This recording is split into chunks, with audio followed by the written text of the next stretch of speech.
রহমতুল্লাহি ওয়া বারাকাতুহু। আলহামদুলিল্লাহিল্লাযী হাদানা ইলা সিরাতিম মুস্তাকিম ওয়াসসালাতু ওয়াসসালামু আলা মান উখতাসা বিল খুলুকিল আযীম ওয়া আলা আলিহিল্লাযীনা কামু বিনুসরাতিদ দীনিল কাওয়ীম।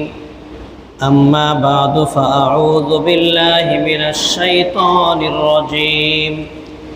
بسم الله الرحمن الرحيم. قل لا أسألكم عليه أجرا إلا المودة في القربى. وقال تعالى في آية أخرى: إنما يريد الله ليذهب عنكم الرجس أهل البيت ويطهركم تطهيرا. صدق الله العظيم وصدق رسوله النبي الكريم ونحن على ذلك من الشاهدين والشاكرين والحمد لله رب العالمين. আরো আগে যাওয়া লাগতো না? কি এসি দেওয়া লাগবে? হ্যাঁ, দেন দেন, বন্ধ করে দেন। তাহলে আর একটু আগে আসা লাগে না? হ্যাঁ,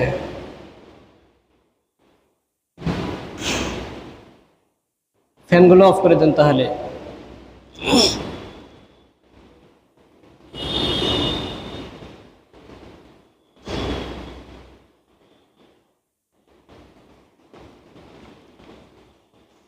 إن الله وملائكته يصلون على النبي يا أيها الذين آمنوا صلوا عليه وسلموا تسليما. اللهم صل على سيدنا ونبينا وشفيعنا وحبيبنا ومولانا محمد صلى الله تعالى عليه وعلى آله وصحبه وبارك وسلم. بلغ العلا بكماله كشف الدجى بجماله حسنت جميع خصاله صلوا عليه وآله. هو الحبيب الذي ترجى شفاعته لكل حول من الأهوال مقتحم. بلغ العلا بكماله كشف الدجى بجماله حسنت جميع خصاله صلوا عليه وآله. কয়েকবার জিকির করি লা ইলাহা ইল্লাল্লাহ, লা ইলাহা ইল্লাল্লাহ, লা ইলাহা ইল্লাল্লাহ, লা ইলাহা ইল্লাল্লাহ মুহাম্মাদুর রাসূলুল্লাহ। তুমি শরীকহীন, তুমি মহান, বিশ্বের মালিক তুমি ওগো দয়াবান। তোমার বান্দারা তোমাকে ভুলে সুপথ হারায় কুপথে চলে, সেই দিন নিও তুমি সত্য প্রমাণ। বিশ্বের মালিক তুমি ওগো দয়াবান। কালেমা লা ইলাহা ইল্লাল্লাহ, সকলে বলি লা ইলাহা ইল্লাল্লাহ, লা ইলাহা ইল্লাল্লাহ, লা ইলাহা ইল্লাল্লাহ, লা ইলাহা ইল্লাল্লাহ মুহাম্মাদুর রাসূলুল্লাহ। এখনো গফার তুমি, এখনো সাত্তার, হাসরের দিনে তুমি হইবে কাহার। এখনো গফার তুমি, এখনো সাত্তার, হাসরের দিনে তুমি হইবে কাহার। সেই দিন নিও তুমি সত্য প্রমাণ, বিশ্বের মালিক তুমি ওগো দয়াবান। কালেমা লা ইলাহা ইল্লাল্লাহ, লা ইলাহা ইল্লাল্লাহ, লা ইলাহা ইল্লাল্লাহ, লা ইলাহা ইল্লাল্লাহ, লা ইলাহা ইল্লাল্লাহ, লা ইলাহা ইল্লাল্লাহ, মুহাম্মাদুর রাসূলুল্লাহ সাল্লাল্লাহু আলাইহি ওয়াসাল্লাম। মুআজ্জাজ মুহতারাম, মুআজ্জিবুল ইহতিশাম, সম্মানিত মুসল্লিয়ান কেরাম, রব্বুল আলামিনের আলিশান দরবারে শুকরিয়া, যিনি আমাদেরকে জিলহজ মাসের 23 তারিখ আজকের জুমাবারে অত্র মসজিদে সলাতুল জুমা আদা করার নিমিত্তে হাজির হবার তৌফিক ইনায়াত করলেন। এই জন্য মনের সবটুকুন আবেগ অনুভূতি উজাড় করে কায়মুন বাক্যে দিল খুলে একবার কালিমাতু শুকর আদা করি। সকলে বলি আলহামদুলিল্লাহ। দরুদ সালাম অগণিত অবরিত বর্ষিত হোক প্রিয় নবী সাল্লাল্লাহু আলাইহি ওয়াসাল্লাম রাহমাতুল আলামিনের উপরে, যার আনিত মতদর্শকে অনুসরণ করলে দুনিয়া ও আখিরাতে কল্যাণ তথা মুক্তির গ্যারান্টি পাওয়া যায়। সেই রসুলের দোজাহার প্রতি আমরা সকলে সমস্যারে সংক্ষেপে দরুদ সালাম পাঠ করি। সকলে বলি সাল্লাল্লাহু আলাইহি ওয়াসাল্লাম। প্রিয় সুধী, জিলহজ মাস, শাওয়াল, জিলকদ, জিলহজ, এই 3 মাসকে বলা হয় হজের মাস। শাওয়াল, জিলকদ, জিলহজ, এই 3টি মাসকে বলা হয় হজের মাস। জিলহজ মাসের প্রথম দশকেই হজের কার্যাবলী মোটামুটি শেষ হয়েছে। এখন হাজী সাহেবদের নিজ নিজ দেশে ফেরার পালা। ইতিমধ্যেই আমাদের বাংলাদেশি হাজী অনেকেই ফিরছেন, আবার অনেকেই ফেরার অপেক্ষায় রয়েছেন। আমরা দোয়া করি মহান রব্বুল আলামিনের দরবারে, আল্লাহ রব্বুল আলামিন যেন সকলের হজকে মাবরুর করেন, মকবুল করেন। সকলে বলে আমিন। মুআজ্জাজ মুহতারাম, আজকে যে বিষয়টি নিয়ে আলোচনা করব তা হচ্ছে আহলে বায়াতের ভালোবাসা, রাসূল পাক সাল্লাল্লাহু আলাইহি ওয়াসাল্লামের পরিবারের প্রতি ভালোবাসা। এটা অত্যন্ত গুরুত্বপূর্ণ একটি বিষয়, যে বিষয়টির সঙ্গে আমাদের ঈমানের সম্পর্ক, আমাদের ঈমানের সম্পর্ক। আমি নামাজ পড়লাম, রোজা করলাম, হজ করলাম, কিন্তু রাসূলুল্লাহ সাল্লাল্লাহু আলাইহি ওয়াসাল্লামের পরিবারের ভাষা, রাসূলুল্লাহ সাল্লাল্লাহু আলাইহি ওয়াসাল্লামের পরিবারের ভালোবাসা, আহলে বায়াতের মহব্বত আমার হৃদয়ে পোষণ করলাম না, আমার ঈমান কোনো কাজে আসবে? কোনো কাজে আসবে না। শুরুতে একটা কথা বলে নেই, এমনও আকীদা আমাদের মাঝে রয়েছে যে আমরা বলে থাকি, কেউ কেউ বলে থাকি যে রাসূল পাক সাল্লাল্লাহু আলাইহি ওয়াসাল্লাম পিতা মাতা জাহান্নামী, বলে না? হ্যাঁ, আচ্ছা, রাসূল পাক সাল্লাল্লাহু আলাইহি ওয়াসাল্লাম যখন দ্বীনের দাওয়াত দিয়েছিলেন তখন কি তার পিতা মাতা ছিলেন পৃথিবীতে? তার আগেতে চলে গেছেন তারা। নবীজির জন্মের 3 মাস আগে তার বাবা ইন্তেকাল করেছেন।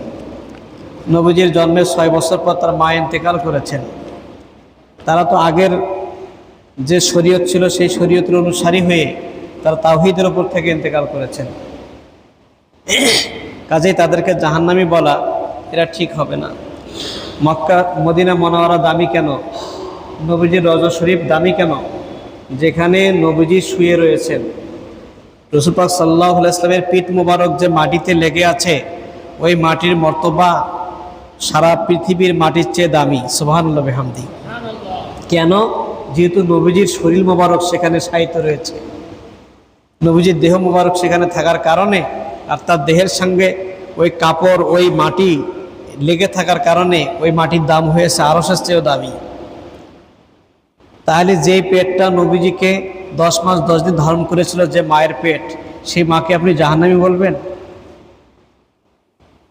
যে যার পৃষ্ঠদেশ হয়ে নবীজির রুহু আত্মা পৃথিবীতে চলে আসছে, নূর মোবারক চলে আসছে, সেই বাবাকে আপনি জাহান্নামী বলবেন? কাজেই মহব্বতের কিন্তু একটা আলাদা বিষয় রয়েছে, টান রয়েছে। হ্যাঁ, এদিকে আপনি আমল করবেন, ইবাদতবন্দি করবেন, নামাজ পড়তে পড়তে কপালে টিক্কা ফেলবেন, আর নবীজির পিতামাতাকে আপনি জাহান্নামী ফতোয়া দেবেন, নবী রাসূলগণ কবরে মরে পড়ছে মাটি হয়ে গেছে, এরকম কথা বলবেন? এই আকীদা পোষণ করে যদি ইবাদতবন্দি করেন সেগুলো কাজে লাগবে? লাগবে না। এই জন্য আকীদাকে ঠিক রাখতে হবে। আকীদা দৃঢ় বিশ্বাস, রাসূল পাক সাল্লাল্লাহু আলাইহি ওয়াসাল্লামকে মহব্বত করা, তাকে ভালোবাসা, এটা ঈমান। তার পরিবারকে ভালোবাসাও হচ্ছে ঈমান, আহলে বায়াতকে ভালোবাসাও ঈমান। আল্লাহ পাক রব্বুল আলামিন পবিত্র কোরআনুল কারীমের সূরা শূরা এর 23 নম্বর আয়াতের মধ্যে বলেছেন, কুল লা আসআলুকুম আলাইহি আজরান ইল্লাল মাওয়াদ্দাতা ফিল কুরবা। নবী আপনি বলে দিন, আমি তোমাদের কাছে দিন প্রচারের মাধ্যমে তোমাদের কাছে কিছুই চাই না, কেবলমাত্র একটা জিনিস চাই, তা হচ্ছে ইল্লাল মাওয়াদ্দাতা ফিল কুরবা, আমার আহলে বায়াত, আমার নিকটবর্তী আত্মীয় স্বজনের ভালোবাসা তোমাদের কাছে চাই। তোমরা আমাকে ভালোবাসবে, আমার আহলে বায়াতকে ভালোবাসবে, এই ভালোবাসাটুকু তোমাদের কাছে আমি চাই, আর কিছু চাই না। কে বলতে বলেছেন? আল্লাহ তাআলা বলতে বলেছেন। খুবই গুরুত্বপূর্ণ বিষয়, যে ভালোবাসার সাথে আমাদের ঈমানের সম্পর্ক রয়েছে, যে ভালোবাসার সাথে আমাদের ঈমানের সম্পর্ক রয়েছে। যেহেতু সামনে মুহররম মাস আসতেছে, ইয়াউমে আশুরা, হৃদয় বিদারক ঘটনা অনেক রয়েছে, হ্যাঁ, যে ঘটনার সাথে আহলে বায়াতের একটা সম্পর্ক রয়েছে, সে আহলে বায়াতের বিষয়ে তাদের ভালোবাসার বিষয়ে আমি আপনাদের সামনে কিছু কথা বলবো। ওমা তৌফিক ইল্লা বিল্লাহ। এখন বিষয় হলো আহলে বায়াত কারা, কাদেরকে আমরা আহলে বায়াত বলবো? নবীর পরিবারের সবাই? এ বিষয়ে উলামায়ে কেরাম কোরআন ও হাদিস উল্লেখ করে আহলে বায়াতের পরিচয় উল্লেখ করেছেন। সহিহ মুসলিমের হাদিসের মধ্যে রয়েছে, আহলে বায়াত হচ্ছে হুম আলুন নবী সাল্লাল্লাহু আলাইহি ওয়াসাল্লাম, রাসূল পাক সাল্লাল্লাহু আলাইহি ওয়াসাল্লামের পরিবার, মিন আজওয়াজিহি তাহিরাত, তার পুত পবিত্র স্ত্রীগণ নবীজির আহলে বায়াত, ওয়া আলিয়িন ওয়া ফাতিমাতা ওয়া যুররিয়াতিহিমা, হযরত আলী, হযরতে ফাতেমা এবং তাদের সন্তান সন্ততি, ওয়া আলী জাফর ওয়া আলী আকিল ওয়া আলী আব্বাস, আব্বাসের পরিবার, হযরত জাফর এর পরিবার, হযরত আকিল এর পরিবার, এনারা সকলেই হচ্ছে আহলে বায়াতের অন্তর্ভুক্ত। ওয়াকাদ আওসা বিহিম রাসূলুল্লাহ সাল্লাল্লাহু আলাইহি ওয়াসাল্লাম, তাদের ব্যাপারে রাসূলুল্লাহ সাল্লাল্লাহু আলাইহি ওয়াসাল্লাম আমাদেরকে উপদেশ দিয়েছেন। কোন সময়? ফি মারাদি মাওতিহি, নবীজির ইন্তেকালের আগে আগে, যখন নবীজির ইন্তেকালের পুরো মুহূর্ত চলে আসে, সেই সময় রাসূলুল্লাহ সাল্লাল্লাহু আলাইহি ওয়াসাল্লাম সাহাবীদের মাঝে বলেছিলেন, উযাক্কিরুকুমুল্লাহ ফি আহলি বাইতি, উযাক্কিরুকুমুল্লাহ ফি আহলি বাইতি, আমার আহলে বায়াতের ব্যাপারে আমি তোমাদেরকে স্মরণ করে দিচ্ছি, আহলে বায়াতের ব্যাপারে সাবধান থাকো, তাদের মহব্বতের বিষয়ে তোমরা ভুল করিও না। সুবহানাল্লাহ। সহিহ মুসলিমের হাদিসের মধ্যে এই বর্ণনাগুলো রয়েছে। সম্মানিত হাজিরিন, কাজেই আবার এই আহলে বায়াতের ভালোবাসাকে কেন্দ্র করে একদল হয়ে গেছে একবারে শিয়া হয়ে গেছে, আকীদা ভ্রষ্ট হয়ে গেছে। হ্যাঁ, শিয়া মানে রাফিজি সম্প্রদায়। অতিরিক্ত ভালোবাসা দেখাতে গিয়ে তারা এরকম আকীদা পোষণ করে যে আল্লাহ তাআলা হযরতে জিবরাইল আলাইহিসসালামকে হযরত আলীর কাছে পাঠাইছিলেন, ভুল করে তিনি নবী মুহাম্মদের কাছে গেছেন। এই আকীদা যদি কেউ পোষণ করে, তার ঈমান থাকবে? ঈমান থাকবে না। এবং তারা সাহাবীদেরকে কটাক্ষ করে, হযরত আবু বকর সিদ্দিক, হযরত আলী কারামাল্লাহু ওয়াজহু, এনাদেরকে হযরত ওমর ফারুক রাদিয়াল্লাহু আনহু এনাদেরকে মান্য করে না। তারা এদের উপরে, বড় বড় সাহাবীদের উপরে হযরত আলীকে প্রাধান্য দেয়। কাজেই এরা শিয়া, এটা পথভ্রষ্ট জাতি। তবে এদের মধ্যে ভাগ আছে। এক প্রকার শিয়া হচ্ছে আপনার ফাসেক, আর এক প্রকার শিয়া হচ্ছে কাফের। যারা বলবে জিবরাইল ফেরেশতা মুহাম্মদকে বাদ দিয়ে আলী রাদিয়াল্লাহু কাছে ভুল করে গিয়েছে, এরা কাফের।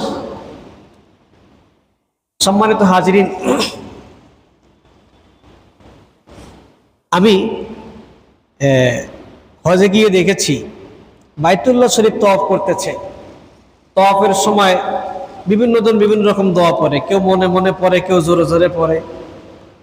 হ্যাঁ, তো এক লোককে দেখলাম সে তওয়াফের সময় বলতেছে আল্লাহুম্মা সাল্লি আলা হোসেন ইবনে আলী, আল্লাহুম্মা সাল্লি আলা হোসেন ইবনে আলী, এইভাবে দরুদ শরীফ পড়তেছে, সে তওয়াফ করতেছে। তার মানে শিয়া। হ্যাঁ, তো এইটা হওয়া যাবে না, বাড়াবাড়ি করা যাবে না। ইসলাম বাড়াবাড়িটাকে পছন্দ করে না। যেটুকু মহব্বতের কথা বলা হয়েছে সেভাবে মহব্বত করতে হবে, অতিরঞ্জিত করা যাবে না। এখন আল্লাহ তাআলা তাদের ব্যাপারে কি বলেছেন, তারা কারা? এই যে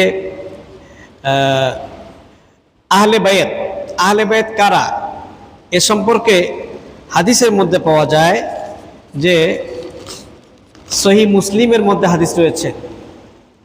হ্যাঁ, সহিহ মুসলিম 2য় খণ্ড হাদিস নম্বর 283, পৃষ্ঠা নম্বর 283, হাদিস নম্বর 2524।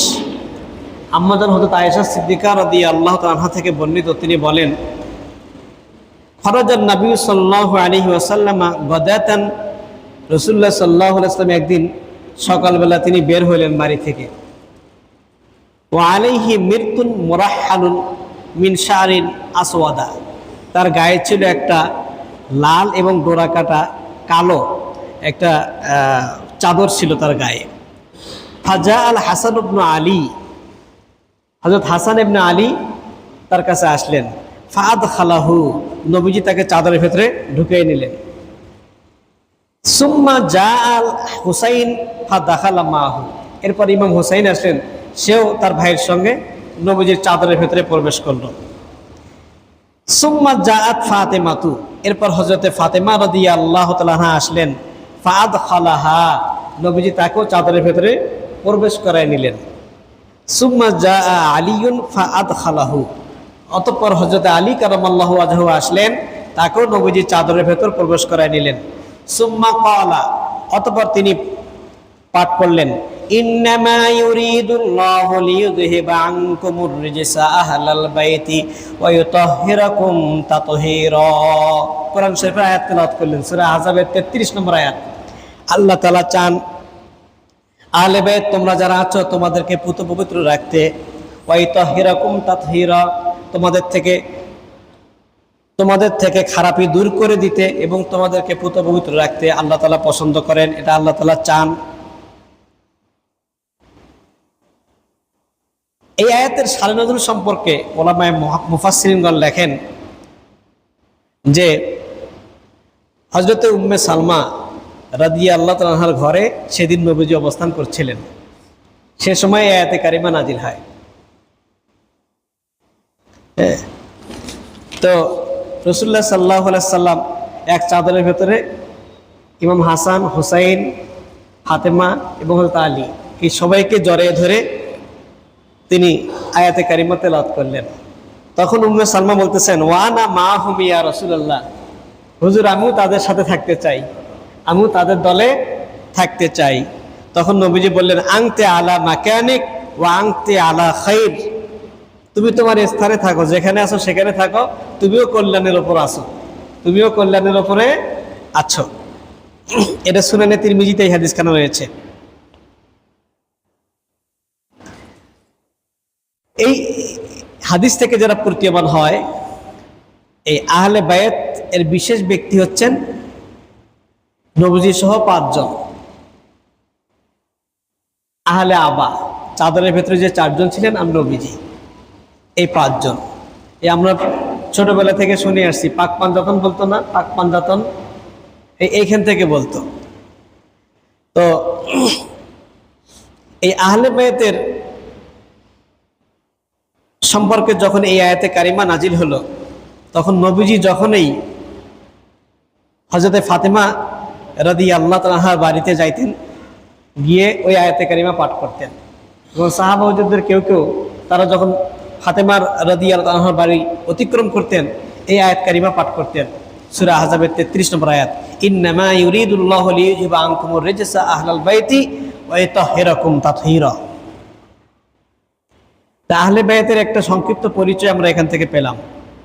তবে ইমাম ফখরুদ্দিন রাজি রহমাতুল্লাহি আলাই সূরা আহজাবের 33 নম্বর আয়াতের তাফসীর করতে গিয়ে বলেন, যেহেতু এই আয়াতের পূর্বে নবী পরিবারের কথা আলোচনা করা হয়েছে, নবীর স্ত্রীদের কথা আলোচনা করা হয়েছে, ওই খয়বরের যুদ্ধের সময় যখন গনিমতের মাল বেশি করে এলো, তখন নবীজির স্ত্রীগণ সকলেই সম্মিলিত ঐক্য তৈরি করলো। কি? সকলে সমবেত হয়ে একটা সিদ্ধান্ত নিল যে এবার আমরা নবীজির কাছে বার্ষিক যে বাজেট, এই বাজেটটা একটু বেশি করে চাবো, যেহেতু গনিমতের মাল বেশি হয়েছে, অতএব আমাদেরকে এবার এবছরের বাজেটটা একটু বড় করে দিতে হবে। এইটা যখন নবীজির সামনে তারা উপস্থাপন করছে, তখন প্রিয় নবী সাল্লাল্লাহু আলাইহি সাল্লাম একটু মনক্ষুণ্ণ হয়েছেন, রাগ করেছেন। হাদিসের মধ্যে আসছে, হযরতে আবু বকর সিদ্দিক রাদিয়াল্লাহু আনহু তিনি নবীজির বাড়িতে আসলেন, এসে অনুমতি চাইলেন, হুজুর আমাকে অনুমতি দিন। নবীজি অনুমতি দিলেন। ঘরে ঢুকেই দেখতে পেলেন নবীজির স্ত্রীগণ সবাই চতুর্পার্শ্বে বসা, কেউ কারোর সাথে কথা বলছে না, চুপচাপ। রাসূলুল্লাহ সাল্লাল্লাহু আলাইহি ওয়াসাল্লাম তিনিও কথা বলছেন না। মানে পরিবেশটা কেমন যেন একটা ভয়ানক পরিবেশ। এটা দেখে আবু বকর সিদ্দিক রাদিয়াল্লাহু আনহু উনি চুপচাপ রইলেন। একটু পরে খলিফাতুল মুসলিমিন হযরতে ওমর ফারুক রাদিয়াল্লাহু আনহু তিনিও আসলেন। এসে উনি এই অবস্থা অনুমতি চাইলেন। অনুমতি পাওয়ার পরে তিনি প্রবেশ করলেন। ঘরে ঢোকার পর দেখতে পেলেন যে এই অবস্থা, স্ত্রীরা সকলের সামনে মাথা নত করে আছে, নবীজি চুপচাপ আসেন। হযরত ওমর ফারুক রাদিয়াল্লাহু আনহু বুঝতে পারলেন যে কোনো একটা কিছু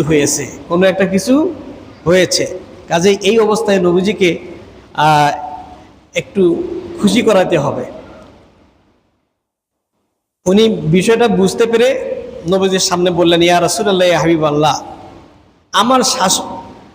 আমার স্ত্রী মানে আপনার শাশুড়ি যদি আমার কাছে এরা যেরকম দাবি করেছে অতিরিক্ত, এরকম যদি আমার কাছে কোনো কিছু অতিরিক্ত দাবি করে বসে, আমি তার গর্দন উড়ে দেব। তার মানে কি? তাকে মার দিয়ে দেব। তো নবীজি শুনে মানে বুঝতে পারলেন যে আমার বিষয়টা হযরত ওমর ঘরে প্রবেশ করেই বুঝতে পেরেছে কি একটা ঘটে গেছে। আবু বকর সিদ্দিক রাদিয়াল্লাহু আনহু নরম মনের মানুষ, উনি খুব রেগে গেলেন। উনি তাৎক্ষণিক সেখানে সবার সামনে গিয়ে তার মেয়ে আয়েশা সিদ্দিকা রাদিয়াল্লাহু গিয়ে মার দিলেন, গর্দানের মধ্যে একটা মার দিলেন। জামাইয়ের সামনে যদি শ্বশুর তার মেয়েকে শাসন করে, এটা কেমন লাগে বলেন তো? হ্যাঁ, এরকম শ্বশুর আছে পৃথিবীতে? হ্যাঁ, শ্বশুরা তো সবসময় বেটির পক্ষে অবস্থান নেবে।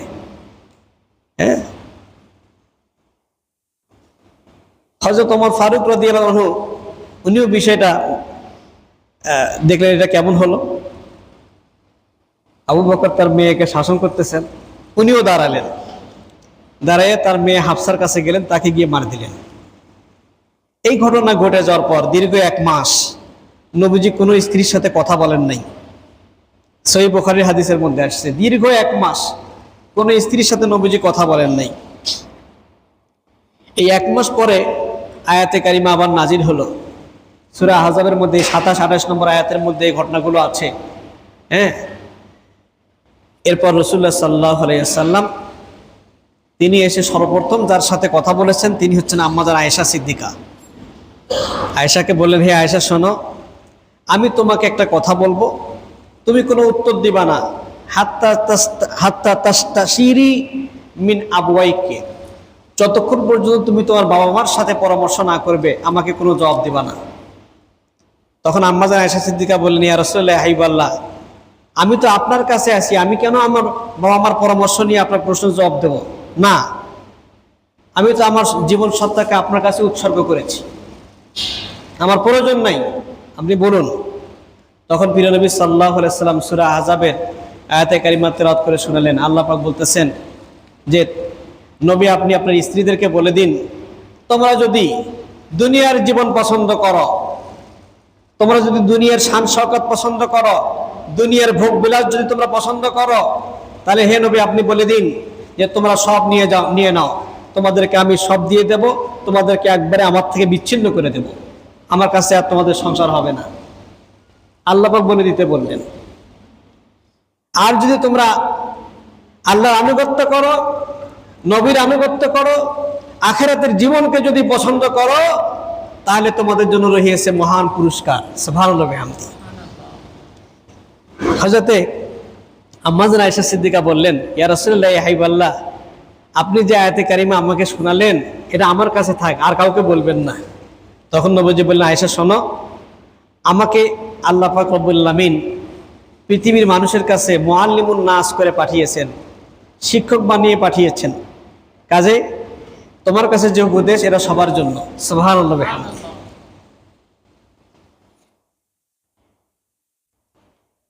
তো এই যে স্ত্রীদের ঘটনা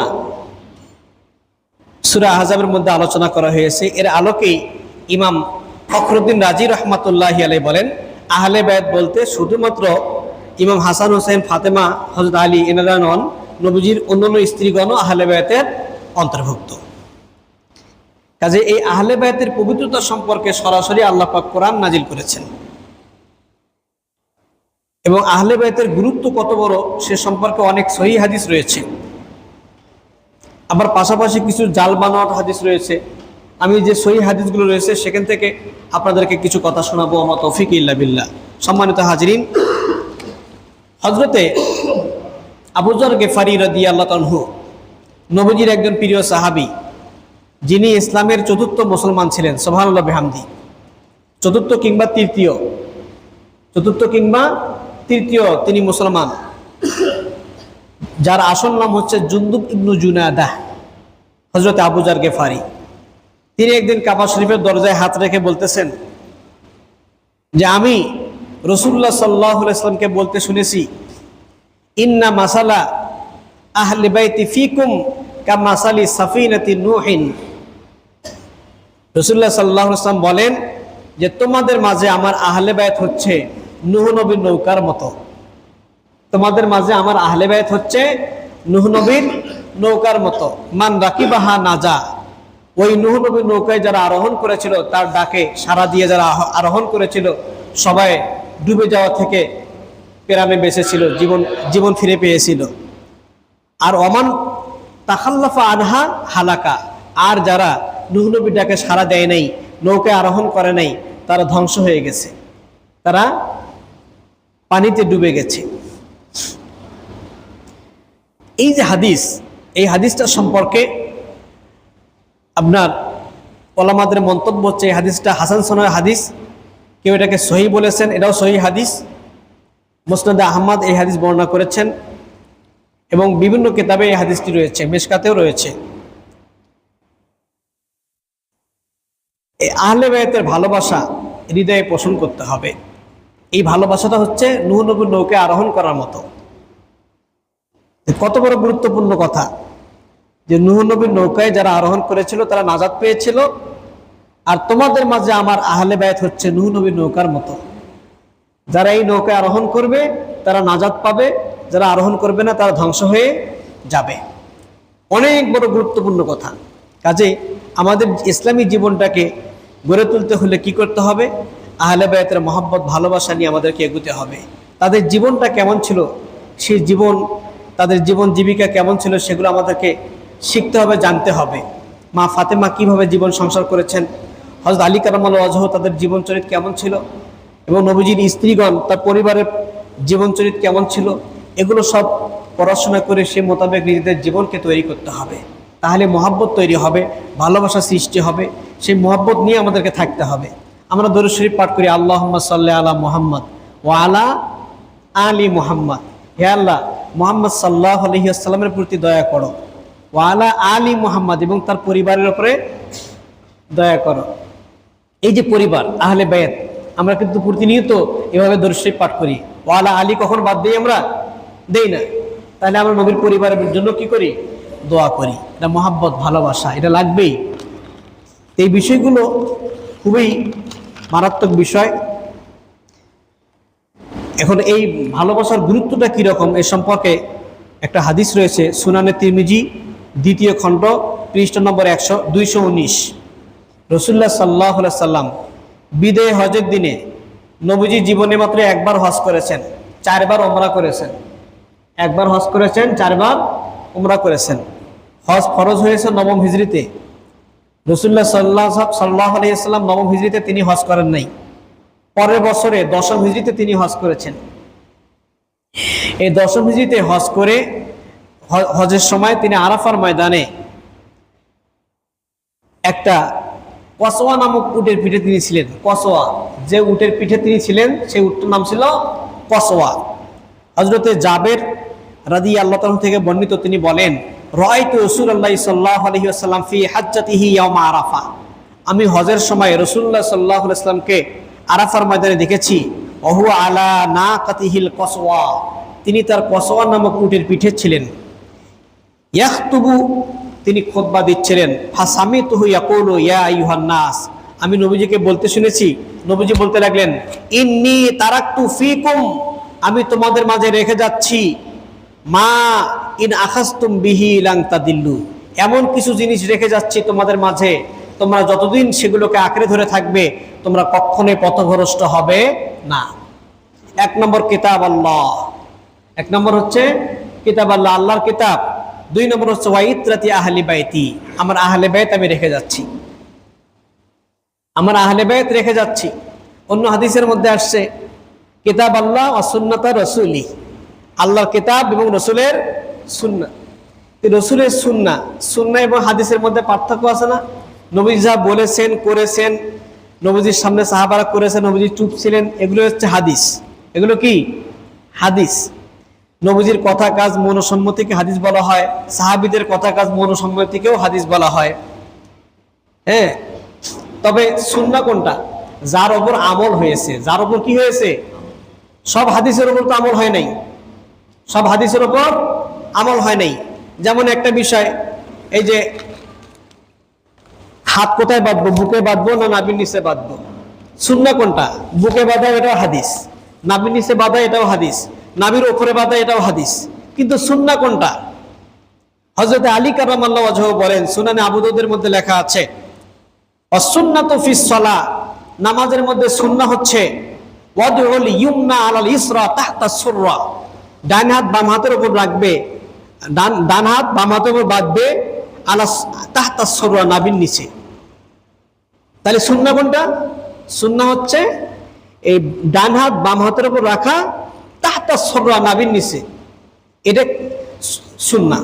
এ ব্যাপারে মুহাদ্দিস এবং মুফাসসিরদের মন্তব্য হচ্ছে, নাভির নিচে হাত বাঁধলে এটা হচ্ছে মনিবের সামনে একটা দাসত্বের প্রতিচ্ছবি ফুটে ওঠে।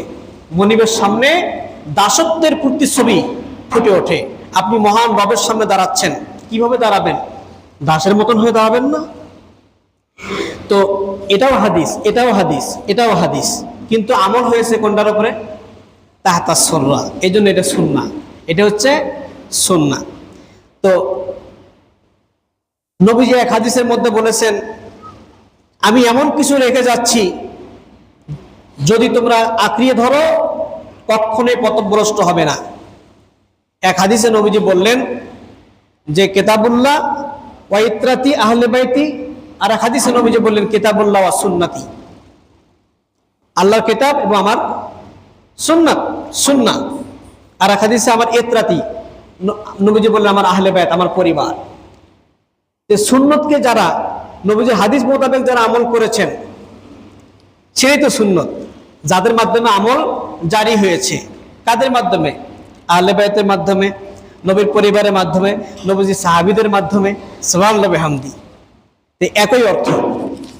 সম্মানিত হাজিরিন, রাসূলুল্লাহ সাল্লাল্লাহু আলাইহি ওয়াসাল্লাম এভাবে আহলে বাইতের মর্তবা তিনি বিদায় হজের দিনেও বলেছেন যে আমি তোমাদের মাঝে দুটি জিনিস রেখে যাচ্ছি, একটি কোরআন আর একটা আহলে বাইত, অতএব তোমরা এটিকে আঁকড়ে ধরবে।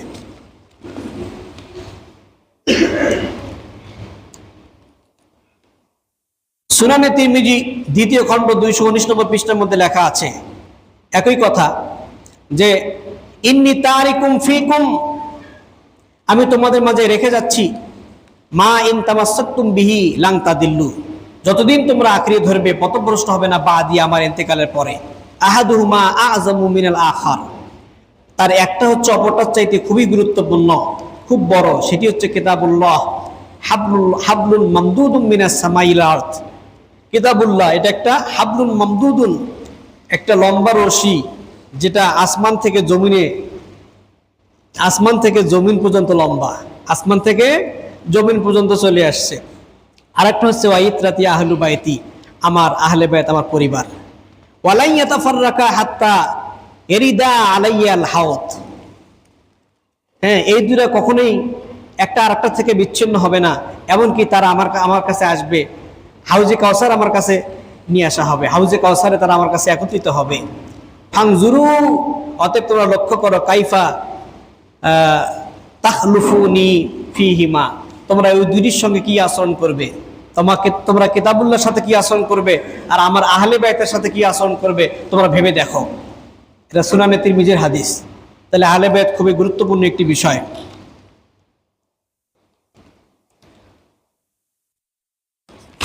আহলে বাইতের আরেকটা পরিচয় পাওয়া যায় সূরা আলে ইমরানের 61 নম্বর আয়াত। নাজরান প্রদেশ থেকে একদল খ্রিস্টান প্রতিনিধি নবীজির কাছে আসলো। তারা এসে তাদের নবী ঈসার ব্যাপারে, ঈসা আলাইহিস সালামের ব্যাপারে প্রশংসা গাইতে লাগলো। নবীজি বলছেন না, যদি মুসা আলাইহিস সালাম এখন জিন্দা থাকতেন তার কোনো পথ থাকতো না আমার অনুগত্য ছাড়া, আমার অনুগত হয়ে চলা ছাড়া। তার মানে কি, আমার জামানায় যদি কোনো নবী বেঁচে থাকতো তারাও আমার উম্মত হয়ে আমার সুন্নাহ মোতাবেক চলতো, আমার আদর্শ মোতাবেক চলতো। কাজেই যার কাছে আমি নবী মুহাম্মদ সাল্লাল্লাহু আলাইহি ওয়াসাল্লামের পয়গাম চলে গেছে তার উচিত আমাকে অনুসরণ করা, আমি রসুলকে অনুসরণ করা। এই নাজরান প্রদেশ থেকে একদল খ্রিস্টান নবীজির কাছে আসলো, এসে তারা তাদের নবী ঈসা আলাইহিস সালামের ব্যাপারে প্রশংসা গাইতে লাগলো। তখন রাসূলুল্লাহ সাল্লাল্লাহু আলাইহি ওয়াসাল্লাম তাদের সাথে মোবাহালা করলেন, আচ্ছা তোমাদের ঈসা নবী যদি বড় হয়ে থাকে, তোমরা যে সমস্ত কথা বলতেছো এগুলো ভুল কথা, তোমরা যে সমস্ত প্রশংসা, যে সমস্ত কথাবার্তা বলতেছো এগুলো ভুল কথা, আসো আমরা মোবাহালা করি। মোবাহালা কি? দুই পক্ষ, এক পক্ষ আর এক পক্ষের বিপক্ষে অবস্থান নেওয়া, নিয়ে তারা কি করবে, একজন আরেকজনের বিপক্ষে বদদোয়া করবে। তাদের ছেলে মেয়ে, স্ত্রী পুত্র পরিবার সবাইকে নিয়ে একটা উন্মুক্ত ময়দানে আসবে। ময়দানে এসে আল্লাহকে বলবে, হে আল্লাহ, আপনি মিথ্যাবাদীদের উপর লাআনত, অভিসম্পাত করুন, লাআনত দান করুন। এভাবে অভিশাপ দেওয়াকে বলা হয় মোবাহালা। রাসূলুল্লাহ সাল্লাল্লাহু আলাইহি ওয়াসাল্লাম সেই আহলে নাজরানদেরকে বললেন যে আসো আমরা মোবাহালা করি। হ্যাঁ, আয়াতে কারিমের মধ্যে এভাবে বর্ণনা আসছে যে নাদউ আবনাআনা ওয়া আবনাআকুম ওয়া নিসাআনা ওয়া নিসাআকুম ওয়া আনফুসানা ওয়া আনফুসাকুম সুম্মা নাবতাহিল ফানাজআল লা'নাতাল্লাহি আলাল কাযিবিন।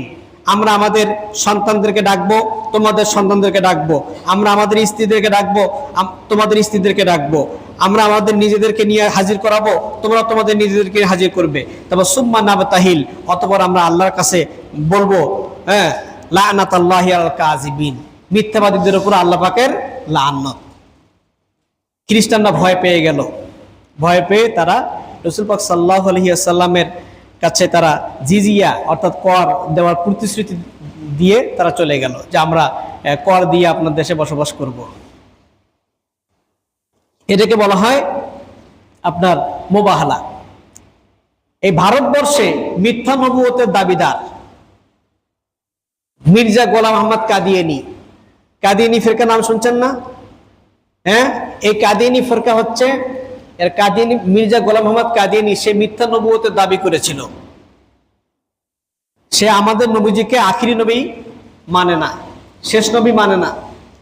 অথচ আল্লাহ পাক কোরআন শরীফের মধ্যে বলেছেন ওয়া খাতামান নাবিয়িন, নবী মুহাম্মদ সাল্লাল্লাহু আলাইহি ওয়াসাল্লাম হচ্ছেন সমস্ত নবীদের শেষ, তারপরে আর কোনো নবী আসবে না, নবী রাসূল আসবে না। যে ব্যক্তি নবীজিকে আখিরি নবী মানবে না, শেষ নবী মানবে না, তার ঈমান থাকবে? এই মির্জা গোলাম আহমদ কাদিয়ানী সে আমাদের নবীজিকে আখিরি নবী মানে নাই।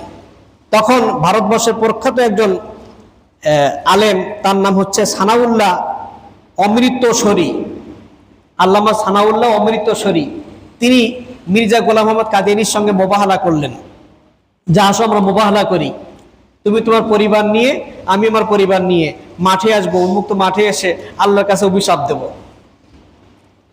এই মোবাহালার ঘটনার পরে 40 দিন পর মির্জা গোলাম মোহাম্মদ কাদিয়ানী ডায়রিয়া ধরলো। এই ডায়রিয়াতে সে টয়লেটের মধ্যে মারা যায়। এবার টয়লেট করতে করতে এমন অবস্থা, সে বাথরুমের ভেতরে পড়ে মারা যায়। ওইখানে তাকে ওই অবস্থায় বাথরুমের ভেতরেই কবর দেওয়া হয়, মির্জা গোলাম মোহাম্মদ কাদিয়ানী। সম্মানিত হাজিরিন, এটা সুরত কিন্তু এখনো আছে, এই মোবাহলার সুরত এখনো আছে। কাজেই এই বিষয়গুলো খেয়াল করতে হবে। রাসূলুল্লাহ সাল্লাল্লাহু আলাইহি ওয়াসাল্লাম ওই দিন যাদেরকে সাথে নিয়ে গেছিলেন মাঠে, ওই নাজরান প্রদেশের ইহুদিদের বিরুদ্ধে মোবাহলা করার জন্য যাদেরকে সাথে নিয়ে গেছিলেন, তারা কারা কারা?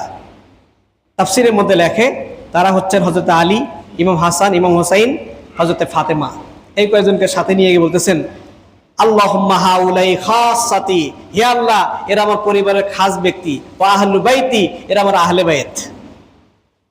কাজে এই আহলে বাইতের মহব্বত, ভালোবাসা হৃদয়ে পোষণ করতে হবে। এটাও কিন্তু একটা ঈমানের অংশ, এই বিষয়টি আমাদের খেয়াল করতে হবে।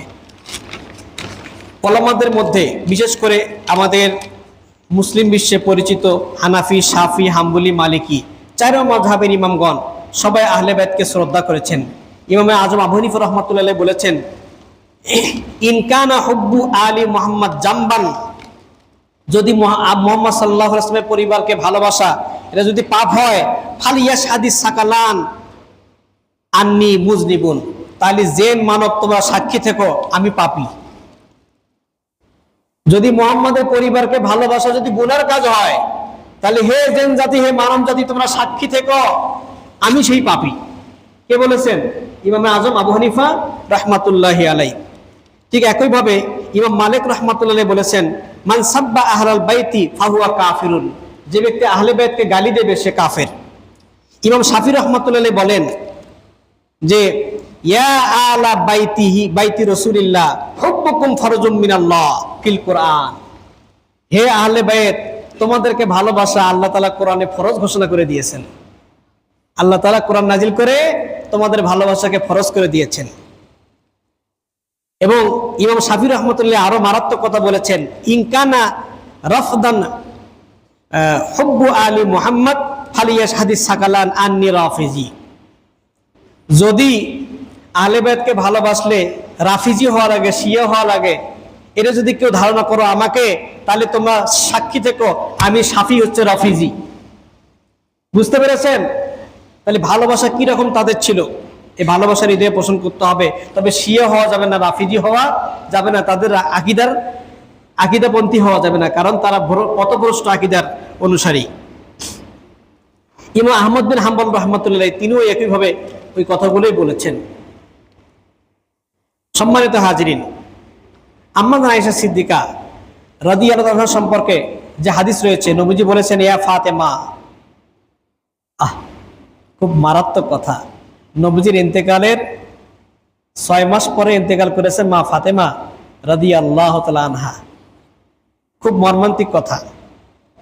এবং ওই সময় নবীজি ফাতেমাকে ক্রন্দনরত অবস্থায় দেখে তাকে বলেছিলেন, ইয়া ফাতেমা আলা তারদিনা আন তাকুনি সাইদাতু নিসাই আহলিল জান্নাহ, তুমি কি খুশি নও তুমি হবে জান্নাতের রমণীদের সর্দার? বুখারী মুসলিমের হাদিস।